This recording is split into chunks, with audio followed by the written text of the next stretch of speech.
warahmatullahi wabarakatuh. Bismillah, alhamdulillah, assalatu wassalamu ala rasulillah Sayyidina wa maulana Muhammad ibn Abdillah la nabiyya ba'dahu wa ala alihi wa man tabi'ah minad dunya ilal qiyamah. La haula wa la quwata illa billah ma ba'du. Hadirin ma'asyiral muslimin hafizakumullah. Pagi ini melanjutkan penjelasan tentang tata cara zikir khofi. Zikir khofi itu zikir yang tanpa disertai menggerakkan bibir. Yang digerakkan adalah hati dan pikirannya. Maka ada teman yang nyebutnya bukan zikir khofi tapi zikir ngopi. Yang dimaksud ngopi itu bukan minum kopi tapi ngobah nih pikiran. Ya. Jadi yang bergerak itu bukan bibirnya tapi hati dan pikirannya. Para ulama ahli ma'rifat telah sepakat bahwa ketaatan kepada Allah yang paling baik adalah menjaga nafas. Artinya tarikan dan hembusan nafas kita itu jangan sampai berlalu tanpa bernilaikan ibadah. Karena nafas itu anugerah Allah yang sangat berharga. Orang masih bernafas tandanya masih hidup. Dan orang itu hanya bisa ibadah kalau masih hidup. Kalau sudah mati enggak bisa ibadah lagi. Makanya setiap tarikan dan hembusan nafas itu sesuatu yang sangat berharga. Harus dijadikan bernilaikan ketaatan atau ibadah kepada Allah. Lalu apa ketaatan atau ibadah yang bisa dibarengkan dengan tarikan dan hembusan nafas? Salah satunya yaitu zikir khofi. Ya, zikir khofi.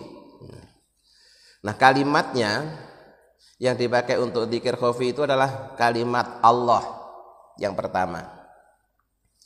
Caranya dimulai dari bawah pusar, ditarik ke atas sampai ke otak, itu bersamaan dengan Allah. Ya, itu kita menarik nafas dari bawah pusar sampai ke otak. Maka biasanya tanpa sadar disertai gerakan kepala dari bawah ke atas. Allah, Allah, Allah itu. Ya. Jadi aslinya yang digerakkan itu nafasnya, tapi kepalanya ikut manggut-manggut. Nah, itu kalimah Allah dimulai dari bawah pusar sampai ke otak kita. Kemudian bersamaan itu seseorang merenungkan sifat-sifat Allah, menghadirkan Allah sebagai zat yang maha melihat, maha kuasa, maha menghendaki, maha mendengar, dan maha-maha yang lainnya. Jadi bersama dengan Allah, Allah, Allah, itu pikiran kita sambil menghadirkan bahwa Allah itu maha kuasa, Allah maha menghendaki, maha mendengar, maha melihat, dan seterusnya, maha menjaga. Kemudian wa yadummu aidan ila dzalika istihdara saikhihil mursyidi. Di samping seseorang merenungkan sifat-sifat Allah bersamaan dengan zikir khofinya tadi, dia juga dianjurkan untuk menghadirkan guru mursyidnya, membayangkan guru mursyidnya, guru yang bimbing zikir. Liyakuna rafiqahu fi sayri ilallahi ta'ala, agar keberadaan sang guru tadi itu seakan-akan sedang menuntun dia atau sedang membimbing dia menuju Allah. Nah, terkait dengan membayangkan guru mursyid ini saya dapat dua keterangan. Yang satu ya sesuai dengan kitab ini, artinya dianjurkan ketika kita zikrullah itu sambil membayangkan guru zikirnya sedang menemani berjalan menuju Allah. Keterangan yang kedua itu sebaliknya. Ya tidak menganjurkan, bahkan melarang. Alasannya khawatir nanti pas yang kita bayangkan guru kita terus pas mati. Nah, jadi pas mati yang terbayang, yang hadir di hati itu bukan Allah tapi malah gurunya. Nah, dikhawatirkan seperti itu. Nah, maka untuk nasihat yang kedua ini beliau tidak menyarankan untuk menghadirkan guru. Tapi tadi ya, sebagian ulama menganjurkan sambil menghadirkan guru mursyid, seakan-akan beliau sedang membimbing kita, menemani kita menuju Allah. Nah, silahkan milih yang mana. Kalau memang punya guru mursyid silahkan ya. Mau sambil membayangkan wajah gurunya atau cukup menghadirkan sifat-sifat Allah saja. Kemudian adab berikutnya adalah yaitu suci dari berbagai macam hadas dan najis. Walaupun zikir itu bisa dilakukan dalam kondisi apa saja, tentunya zikir dalam kondisi suci itu lebih utama ya, lebih utama. Jadi punya wudu, menutup aurat, bersih dari najis, itu tentu kondisi lebih utama dibanding dengan ketika dia tidak seperti itu. Walaupun ketika sedang dalam kondisi najis pun kita boleh hati kita mengingat Allah. Itu karena memang zikir itu ibadah yang paling agung, sehingga dalam kondisi apapun bisa dan boleh. Tapi yang utama ketika dalam kondisi suci. Wastiqbalil kiblati, dan kalau memungkinkan menghadap kiblat. Walaupun zikir bisa dilakukan sambil menghadap mana saja. Tapi menghadap kiblat tentunya lebih utama. Makanya nanti dalam prakteknya kita harus punya waktu khusus untuk berzikir. Ya, di samping kita bisa zikir sambil apa saja, di mana saja, kapan saja, sebaiknya kita punya waktu khusus untuk berzikir. Kalau yang saya lihat di kalangan kiai-kiai ahli zikir itu biasanya waktu zikirnya itu antara maghrib sampai isya. Jadi kalau di pesantren-pesantren kuno, di samping imaman itu ada ruangan khusus untuk zikirnya Pak Kiai. Jadi habis imami sholat, zikir bersama santri, terus selesai doa ya, santri ngaji, Pak Kiainya masuk ke kamar itu. Nanti keluar-keluar kalau sudah masuk waktu isya. Jadi ada waktu khusus ya untuk berzikir, namanya mihrab.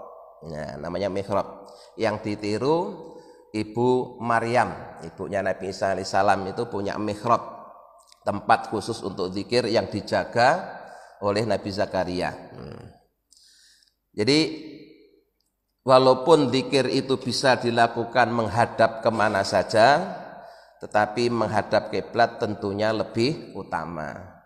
Walaupun bisa dalam kondisi tidak suci, tentu saja kondisi suci lebih utama. Wa tanzihi sirri, dan membersihkan hati minat dunya, dari urusan dunia. Jadi lepaskan semua urusan dunia ya, maka tadi itu ada ruangan khusus yang kemudian ditutup supaya tidak terganggu dengan urusan dunia. Maka kita kalau mau sowan ke kiai, jangan antara maghrib dan isya, tidak bakalan ditemui. Ya, tidak bakalan ditemui. Maka termasuk su'ul adab kalau kita sowan ke kiai antara waktu maghrib dan isya, karena itu waktu untuk khusus berzikir kepada Allah. Kalau mau nemuin nanti habis sholat isya, supaya tidak mengganggu zikirnya. Nah, kemudian wa ayyadkura hubban lillah, hendaknya zikirnya itu didorong oleh rasa cinta, bukan didorong oleh khadun nafsi. Khadun nafsi itu apa? Zikir dengan tujuan mencari sesuatu, atau memohon sesuatu. Jadi motivasinya itu bukan cinta kepada Allah, tapi dia datang itu mau meminta sesuatu. Walaupun meminta sesuatu kepada Allah itu baik, boleh. Tapi kalau orang datang hanya waktu mau minta, itu kan ya beda dengan datangnya karena cinta. Nah, tentu yang datangnya karena cinta itu lebih utama daripada dia datang kalau mau ada kebutuhan. Pas laginya rezekinya seret dia datang untuk minta. Pas lagi kurang sehat dia datang minta. Ya baik wong mintanya sama Allah, ya baik. Tapi lebih baik kalau datangnya itu setiap saat. Kenapa? Karena cinta. Nah, cinta itu kan ya cinta, tidak bisa dibandingkan dengan yang dia datang karena ada harapan-harapan atau keinginan-keinginan. Nah, kemudian wa ayyughamidha ainaihi, hendaknya dia memejamkan kedua matanya. Nah, jadi supaya agak khusyuk. Tapi terus biasanya malah kebablasan terus tidur. Nah, kelihatannya dikira wiritan, nggak taunya tidur. Nah, padahal memang salah satu caranya zikir khafi itu sambil memejamkan mata.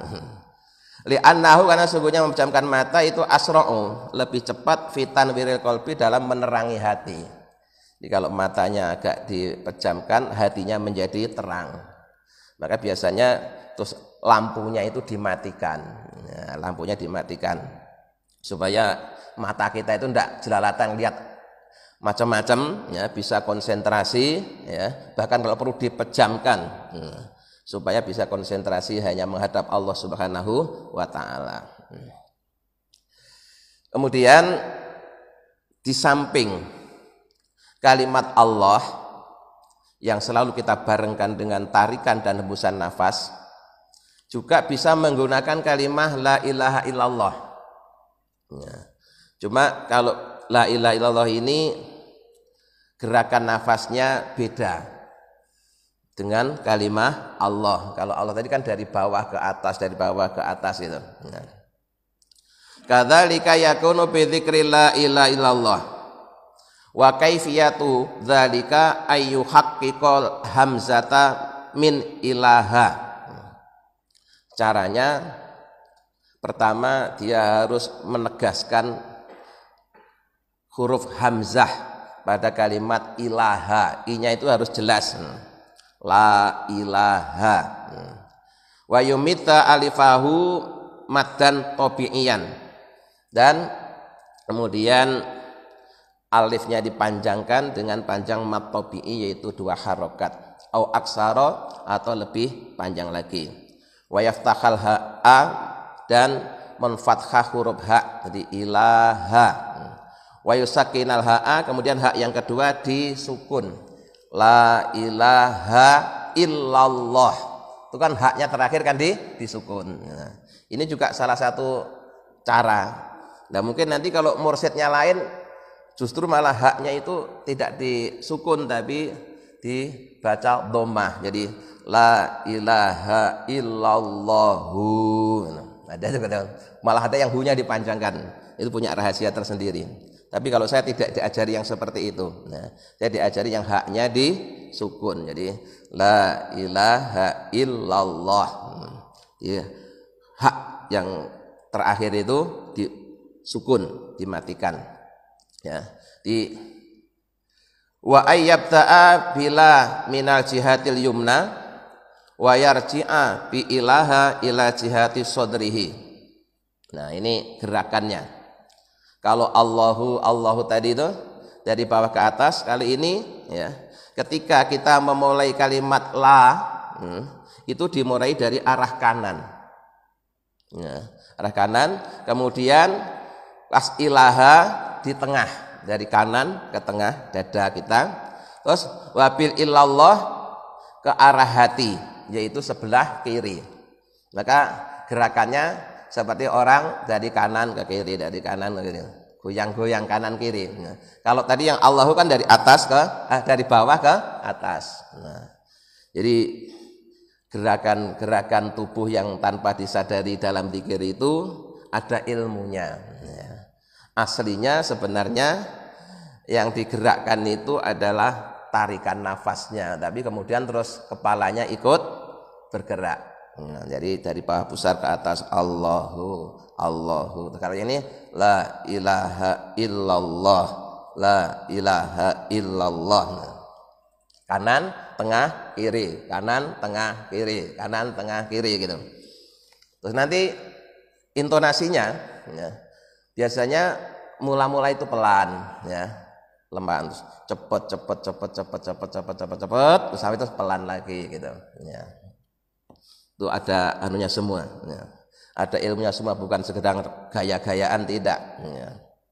Ya, jadi untuk kalimah la ilaha illallah itu dari kanan ke tengah baru kemudian ke kiri.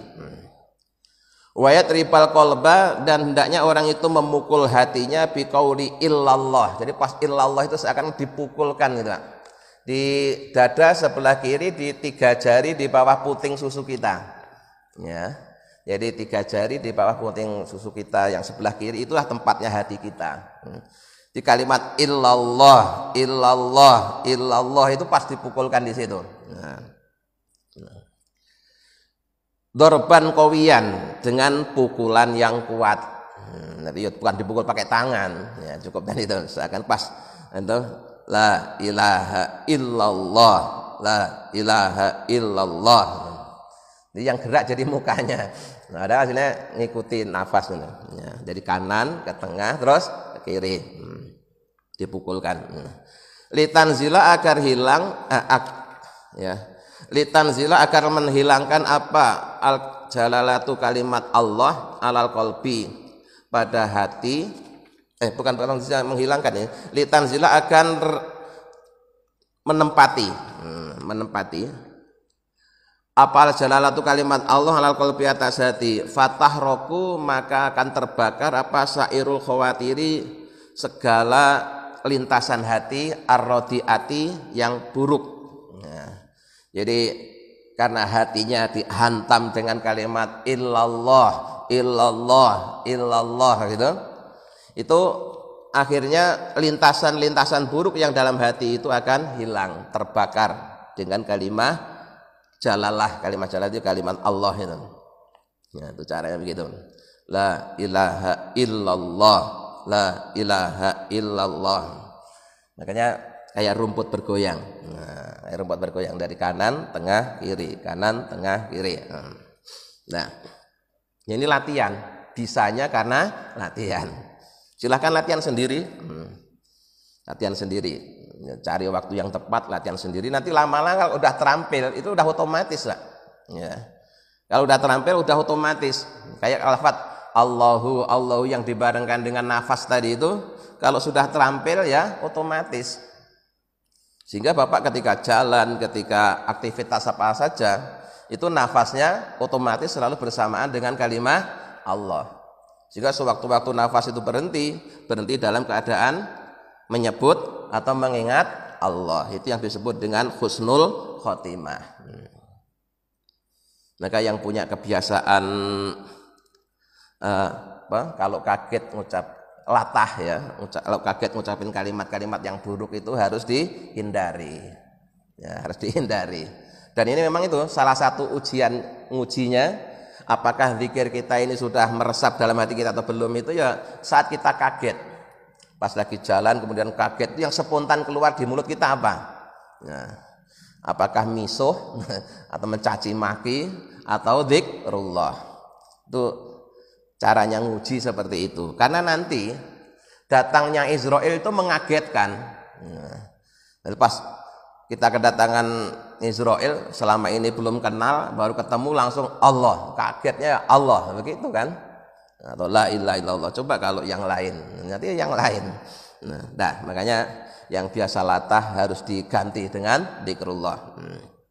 Nah, jadi kalimat illallah, terutama kalimat Allahnya itu dihantamkan ke hati yang posisinya ada di dada sebelah kiri, yaitu 3 jari di bawah punting susu kita. Supaya lintasan-lintasan buruk yang ada dalam hati itu akan hilang. Wa yusghi hala dzikri ila qalbihi, dan dia menengklengkan, jadi ya seriuslah pada hatinya, mustahdziran lil makna, sambil menghadirkan maknanya, bahwa tidak ada yang disembah kecuali Allah, tidak ada yang dituju kecuali Allah, tidak ada yang wujud kecuali Allah. Itu maksudnya. Hatta ka'anna qalbahu, sehingga seakan-akan hatinya huwa adzakiru, hatinya yang zikir, wa huwa dan orangnya itu yasma'u yang mendengarkannya. Padahal satu orang. Jadi seakan-akan zikir itu hatinya itu yang berzikir, terus kita cukup mendengarkannya saja. Itu kalau sudah jalan seperti itu nanti. Ya, kalau sudah jalan seperti itu. Ya mula-mulanya ya tidak langsung seperti itu, ya. Ya disertai dengan ucapan lesan tadi untuk membimbing hati kita. Nanti lama-lama itu ya hati kita yang zikir, telinga kita yang mendengarkan. Nah, sampai semuanya zikir nanti. Darahnya zikir, kulitnya zikir, tulangnya zikir, rambutnya zikir. Nah, kalau seluruh tubuh kita ini sudah berzikir, dicemplungin neraka tidak bakalan mempan itu. Nah, api neraka tidak bakal bisa membakar tubuh yang sudah dipenuhi dengan zikrullah. Nah, wayam bagi dan seyogyanya ala yahtima tidak mengakhiri al-zikra zikir hatta yahsula sehingga berhasil lahu bagi orang tadi apa naun satu jenis minal istighraqi dari rasa tenggelam dalam lautan Allah, wasaukin dan rindu, wahaimanin dan kasih sayang. Jadi sampai kapan kita zikir itu? Sampai kita bisa merasakan, ya. Sampai kita bisa merasakan. Nah, cuma ya tadi namanya orang latihan itu kadang dilatih dengan hitungan-hitungan. Ya. Ini kamu latihannya 33 kali. Kalau zikir qadiriyah, thariqah qadiriyah itu ba'da sholat 5 waktu itu 165 kali la ilaha illallahnya. Kalau zikir thariqah Naksabandi untuk kalimat Allahu tadi itu setiap ba'da sholat itu 1000 kali. 1000 kali latihan. Nanti kalau sehari 5 waktu berarti 5000 kali. Itu lama-lama nanti udah di luar sholat pun sudah otomatis karena sudah terlatih. Jadi yang pakai hitungan-hitungan tadi itu statusnya masih latihan. Kalau sudah terampil, sudah zikron kasiro, zikir yang banyak itu ya tidak terhitung, wong banyak, ya banyak itu tidak terhitung. Nah, tapi latihannya pakai hitungan-hitungan. Nah, kenapa kok pakai hitungan? Karena kalau nggak pakai hitungan dia tidak istiqomah. Kalau dari awal diajarin oleh kiainya, ini kamu baca sebanyak-banyaknya, terserah kamu. Itu nanti bacanya seenaknya sendiri. Mungkin hanya 7 kali, hanya 3 kali, hanya 11 kali itu sudah. Tapi coba kalau dari awal dilatih, kamu baca 100 kali. Kalau belum 100 kan dia belum berhenti. Nah, ini 1000 kali. Kalau belum 1000 dia tidak akan berhenti. Nah, jadi zikir Allah 1000 kali. Itu kalau pakai menitan itu nggak sampai 15 menit selesai kok Pak. Iya. Ya, kalau pakai menitan nggak sampai 15 menit selesai. Nggak lama sebenarnya. Masih lama kita main HP. Ya. Kita main HP kan berjam-jam. Diajak zikir sebentar aja udah tidur. Nah, jadi sampai kita bisa merasakan seakan-akan tenggelam dalam lautan tauhid. Kemudian muncul rasa rindu, ya, rindu kepada Allah. Kemudian rasa kasih sayang, sehingga senang. Di ekspresinya ketika zikir itu bukan sedih tapi senang, karena diizinkan mengingat dan menyebut yang dicintai, tentunya senang. Apalagi kalau bisa menyaksikan, wah lebih senang lagi. Kayak senangnya seseorang yang ketemu dengan pacarnya.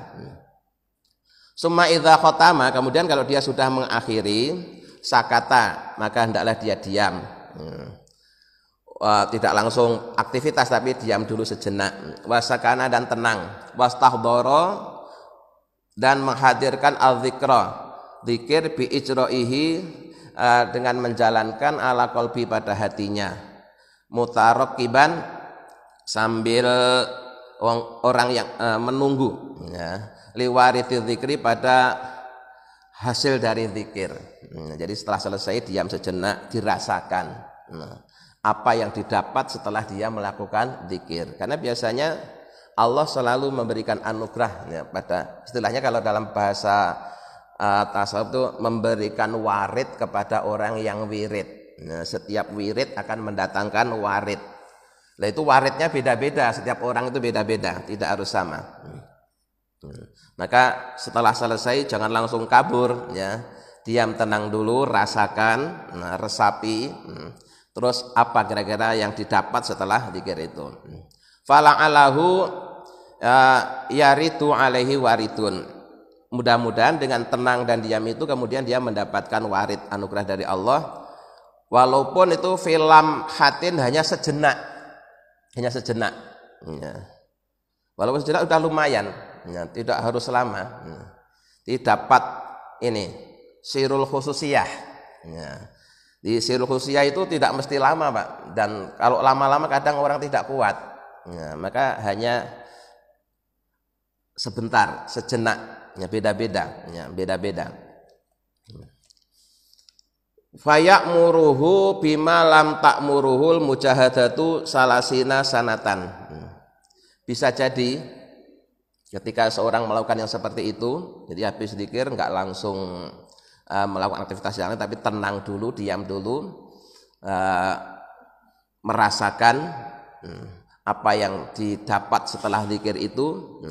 Bisa jadi dia akan mendapatkan anugerah dari Allah yang sebenarnya anugerah itu tidak akan bisa didapat kecuali jika orang itu sudah melakukan mujahadah selama 30 tahun. Ada juga seperti itu, ya. Jadi memang orang yang dipilih oleh Allah. Jadi usaha dia dalam waktu sekejap bisa mendapatkan apa yang didapatkan oleh orang lain yang untuk mendapatkannya itu harus selama 30 tahun. Maka seseorang bisa wusul ke Allah itu ukurannya bukan ukuran tahun, ya, terserah anugerah Allah. Ada yang baru sebentar dikasih, ada setelah lama baru dikasih. Itu urusannya Allah, itu bukan urusan kita. Wa hadzal waritu ima waritu zuhdin. Anugerah yang diberikan oleh Allah kepada hamba yang telah berzikir tadi bisa jadi dalam bentuk kemudian orang itu punya rasa zuhud. Ya, zuhud itu tidak tertipu oleh dunia. Tahu bahwa dunia itu hanya sebagai alat, sebagai kendaraan menuju Allah, menuju akhirat, bukan tujuan. Itu namanya orang yang zuhud. Orang zuhud bukan enggak punya dunia, ya punya, tapi difungsikan sebagai alat, bukan sebagai tujuan. Awaroin atau orang yang warok, bisa jadi hasilnya setelah zikir itu dalam hatinya ada rasa warok, orang yang sangat hati-hati.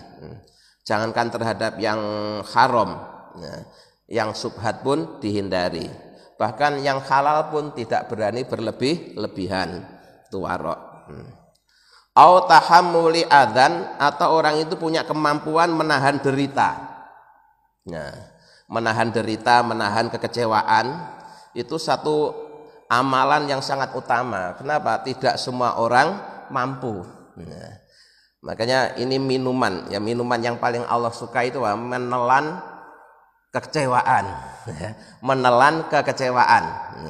Sebenarnya kita kecewa, tapi kecewaan itu kita telan seakan-akan biasa-biasa saja, seakan-akan tidak terjadi apa-apa. Itu luar biasa itu, ya. Itu luar biasa. Nabi, Rasul, walinya Allah, kiai, ustadz itu sering kecewa, tapi kecewaannya itu kemudian ditelan, tidak ditampakkan, tidak diekspresikan dalam perbuatan. Begitu muncul rasa kecewa langsung ditelan. Nah, ditelan. Itu tahammuli adza, mampu menahan derita. Nah, itu, ya, bisa didapatkan jika seorang itu sudah zikir. Buah dari zikir, warid dari zikir tadi itu, orang itu punya ketahanan, ya, ketahanan mental. Ketahanan mental. Maka saya dinasehati oleh guru saya begini, seseorang yang jadikan panutan masyarakat, baik dia sebagai imam musola, imam masjid, pengasuh pesantren, itu harus punya wiritan khusus. Syukur-syukur dia harus berthariqah. Kenapa? Kalau tidak, dia tidak akan mampu ini tadi menahan derita tadi itu. Ya, bawaannya emosian. Ya, tidak bisa ngemong. Tidak bisa ngomong. Kenapa? Karena kondisi rohaninya sendiri belum stabil. Itu, Pak, ya. Maka harus punya wiridan yang dibaca secara rutin, ya, supaya punya ketahanan mental, ya. Jadi enggak gampang ngamuan, enggak gampang panik, gitu, punya ketenangan. Harus begitu. Nah, kalau tidak, wah ya berantakan. Gitu. Karena tadi yang memberi kekuatan pada diri kita itu tidak ada lain yaitu Allah Subhanahu wa taala. Ya. Jadi saya sarankan ke pengurus masjid yang baru ini supaya nggak gampang panik, ya, wiridannya dikuatin. Bersandarnya kepada Allah ini yang dikokohin supaya nggak gampang goyah. Nah, punya pendirian, nah, ya, punya pendirian, nggak gampang ketakutan. Nah, au kasfun atau terbukanya hijab. Nah, terbukanya hijab. Jadi hijab itu sebenarnya bukan nutupin Allah, tapi nutupin hati kita. Yang tertutup itu bukan Allah. Allah tidak bisa tertutup. Allah Maha Besar. Apa ada yang bisa nutupi Allah? Tidak ada. Yang tertutup itu hati kita. Hati kita dibuka oleh Allah. Itu warid dari zikrullah. Au mahabbatun atau rasa cinta. Jadi setelah istiqomah zikir itu kemudian cintanya kepada Allah itu tumbuh. Sehingga kalau dia tidak zikir itu ya ada rasa kerinduan, ya, ada rasa kerinduan untuk selalu zikir. Au ghairu dzalika atau yang lain-lain, yang itu semuanya bisa terjadi pada setiap orang dengan kondisi yang berbeda-beda.